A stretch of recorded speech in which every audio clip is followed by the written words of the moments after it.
Welcome back to another episode of 40 Facts About the 40K Universe. I am your host, Gersh1, and you are watching One Mind Syndicate. Today we continue taking on viewer requests as we talk about Techmarines. This is an often overlooked unit within the Space Marine chapter's army, so we're going to talk about them. If you guys have any suggestions for other Space Marine or Warhammer 40K topics that you guys would like us to create a video for, please comment down below. Don't forget to put a suggestion followed by your request, and don't forget to subscribe because we post Warhammer 40K videos every single day. With that said, let's get into 40 facts about Techmarines. A Techmarine, also known as a Frater Astrotechnicus in High Gothic, is a Space Marine technician and engineer, as well as a full Astartes battle brother of his chapter. They are fully initiated members of both the Cult Mechanicus and their chapter. Ancient pacts sworn between the Adeptus Mechanicus and the Adeptus Astartes allow the Space Marines to send those of their warriors with an affinity for technology to Mars, to train and begin the long, arduous process of becoming a priest of the machine god. Without the passing on of such ancient technological lore, the Space Marines would be unable to make war. Aspiring Techmarines train for 30 standard years on Mars, steeping themselves in rites of activation and hymnals of maintenance. How to call forth the machine spirit or placate its wrath. Techmarines return to their chapter as aloof and mysterious figures, steeped in superstitious awe. From that point forth, they are men of dual loyalties, pledged by blood to their chapter, but bound in mind and spirit to the mystics of the Cult Mechanicus Omnissiah. To be a Techmarine is one of the most difficult callings in the whole of the Imperium. For the Techmarines, like all Astartes, sacrifice their humanity to better protect it. But instead of finding the warm and reassuring embrace of brotherhood within the chapter, he will face only odd esteem laced with deep mistrust from his fellow Space Marines. Neither can the Techmarines turn to the Adeptus Mechanicus for solace, for most members of the Mechanicum see Techmarines either as mere engine seers, lowly cogs in the order of the machine gods, or worse, heretics who dare violate the sanctity of the machine spirit in order to wage war more effectively. The Techmarines' dual loyalties will always work against him, and most find only a measure of solace amongst their Techmarine brethren, increasingly retreating to their works at the chapter's forges and limiting their contact with other battle brothers to a minimum. Few are the Techmarines who ever gain a position of authority in the Codex Astartes compliant chapters, and most such chapters keep their Techmarines at arm's length from the chapter's traditions, ceremonies, and rituals. Despite the suspicion their dual loyalty creates, Techmarines are held in great esteem by their battle brothers, who recognize and acknowledge the Techmarines' experience in the mysterious arcane sciences. A Space Marine chapter would be of little consequence without its many technological tools, and its ancient weapons must be kept in constant states of readiness. Without the Techmarines, this would be impossible. Despite their arcane calling, they are warriors first and foremost. Should a vehicle or artifact of technology be lost, the Techmarines will fight for its retrieval as hard as their brethren would fight to recover a fallen comrade, or perhaps, like their Tech Priest counterparts, even harder. Because of their training on Mars and the close bond that exists between Techmarines and the Adeptus Mechanicus, Techmarines incorporate red into their armor or heraldry. They never obscure their own chapter's colors. Techmarines understand better than anyone the risk inherent in angering the machine spirit of battle gear, and are careful to ensure that their chapter badge remains proudly displayed. Techmarines also display the Adeptus Mechanicus Machina Opus icon upon their armor, the mark of a Tech Priest adept. This honor is awarded to each Techmarine as he completes his mysterious training on Mars. These devotees of the Omnissiah gain a lot of respect, and they alone amongst the ranks of the Space Marines are allowed free passage through the Ring of Iron and into the great workshops of the Martian hives. The most critical of the Techmarines' tasks is to operate, maintain, and if necessary, repair the Maraud of war machines used by the Space Marines.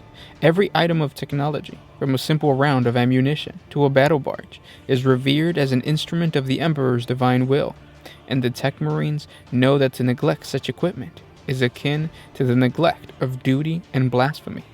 After all, A bolter not cleaned, oiled, or blessed can scarcely be expected to be reliable in battle, and so a Space Marine's life may depend upon how well his weapon is maintained. Techmarines oversee this process, guiding the Battle Brothers in the correct and proper rituals by which the machine spirits of each and every weapon is appeased. On the battlefield, a Techmarine's primary goal is to effect repairs of damaged equipment so that it may return to the fight. Each Techmarine carries a huge range of highly specialized and often arcane tools, sometimes mounted on a servo arm at the end of a prehensile mechadrite. With these tools, the Techmarines can repair virtually any item of equipment, from an overheated plasma pistol to an immobilized Land Raider, provided that some spark of the machine spirit's essence still remains. Many battles have been won thanks to the Techmarines recovering a damaged weapon in this manner, and in their own way, they are often vital to the mission's success. Although many of the weapons carried by the Space Marines are wonders of technology beyond the dreams of a normal man, there are some machines that are so exceptional that only a Techmarine can attend to them. One of the most unusual of these is the conversion beamer, a rare weapon that works by converting matter to energy in a beam that becomes stronger the further it extends, and the more matter it converts. It is only by the constant ministration of a Techmarine that such a weapon can be utilized. Should anyone else attempt to use the weapon, its machine spirit might become greatly angered and turn its tide upon the wielders instead. The Master of the Forge is an Astarte chapter's most senior Techmarine, charged with the maintenance of a chapter's fleet of armored fighting vehicles, such as Rhinos, Land Raiders, and Predators. His knowledge of the arcane science has been refined over centuries of service, and rivals that of a senior tech priest of the Adeptus Mechanicus of Mars. The Master of the Forge is so skilled that he can tell what is wrong with a vehicle's machine spirit at but a glance. Keeper of his chapter's most ancient and treasured arcane secrets, he is the only one with the required skills to rouse the most ancient dreadnoughts from their slumber, to operate potent war gear whose origins predates that of his chapter. Such skills conspire to make the Master of the Forge something of an outcast to most Space Marine chapters. Though he is always part of the chapter's council, the Master of the Forge is an outsider to all except his subordinate Techmarines, whose company is shunned in all matters except those that pertain to his beloved Mechanicals.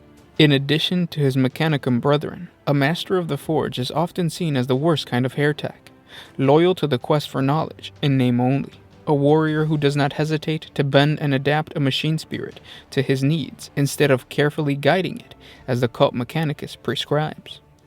While often excessive, there is a core of truth in the Mechanicum's accusations.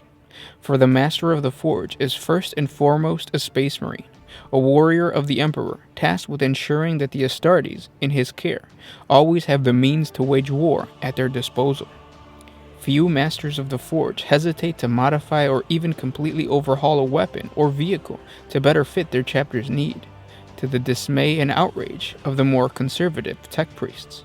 New patterns of existing vehicles developed by a Master of the Forge are often grudgingly accepted and blessed by the Mechanicum only after painstakingly slow and lengthy examinations, when they are accepted at all.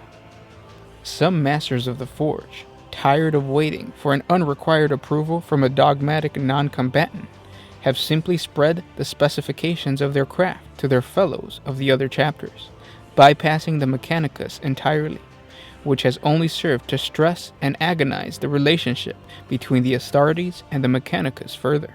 Not all Space Marines treat their Masters of the Forge this way. Some, such as the Mentors, the Praetors of Orpheus, and the Astronites, embrace the dwindling advanced technology of mankind without the usual superstition, and in the case of the Iron Hands, with an enthusiasm nearly matching the Mechanicus. In these chapters, the Masters of the Forge is a person of honor, no less than the chapter master himself. Such cases are not common amongst Astartes. Indeed, for one chapter to embrace the vision and purpose of a Master of the Forge is to invite superstition from many of its more conventional brothers. In addition to his responsibilities to maintain the chapter armory, a Master of the Forge is also tasked with the conservation of any arcane technological artifacts to which the chapter is heir. The oldest and most famous Astartes chapters have many such technological wonders from the times before the Horus Heresy, locked within their armory's vaults. Like the other Techmarines who serve under him, the Master of the Forge is equipped with powerful bionic servo arms called mechadrites that can be used for battlefield repairs or even put to use as weapons. Masters of the Forge also sometimes wield an ancient pre-heresy weapon called a conversion beamer, whose projectors fire a beam of antimatter that reduces a controlled subatomic reactor in the target, converting its mass into energy. The further away the target, the more deadly the blast, as the beam has time to grow in power. For a large majority of Astartes chapters, Techmarines are a valuable and irreplaceable resource, their ranks often barely numerous enough to ensure the correct working of the chapter's armory. It is thus an exceptional thing for a Techmarine to take an apothecary on oath and serve as a vigil in the Deathwatch. Quite often, it is the most freshly ordained Techmarine who does so, to broaden their understanding of both imperial technologies their parent chapter may have forgotten or found difficult to operate, and their understanding of xenotechnology that will enhance their parent chapter's ability to oppose it. A final and often critical role performed by Deathwatch Techmarines is the evaluation and, if deemed necessary, the retrieval of alien technology encountered in the field.